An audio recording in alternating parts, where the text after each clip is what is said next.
наша организация создана в 1993 году. И мы уже в то время говорили, что нужно создавать военно-патриотические центры, потому что когда была перестройка, скажем так, вся инфраструктура и комсомола и так далее разрушена, вот, и никакого отношения к патриотизму, я могу точно сказать, что с 93 года по 98 на нас смотрели, как будто людей, которые непонятно чем занимаются. Мы говорили о том, что это должно быть, что это надо, и думаю, что вот истоки лежат еще оттуда. Наше государство маленечко упустило этот момент, к сожалению.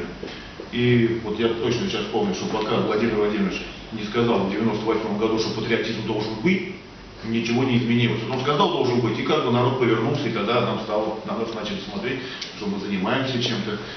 Вот. У нас создан центр «Патриот», в котором, так сказать, там и центр призывной, как бы центр призыва стоит, военкоматы. Вот. И я думаю, что поисковики, наверное, это одни из тех людей, которые эту историю видят, ну, как бы изнутри, наверное, потому что, приезжая в места боев, мы видим весь тот ужас, который проходили эти люди, которые погибли за нашу страну. Вот. И, конечно, то, что сейчас происходит в мире, ну, для нас просто непонятно. Вернее, это понятно, почему это происходит, но мы просто не должны допустить этого в нашем государстве, в России, чтобы такого не было. Вот. И поэтому молодежи нужно заниматься.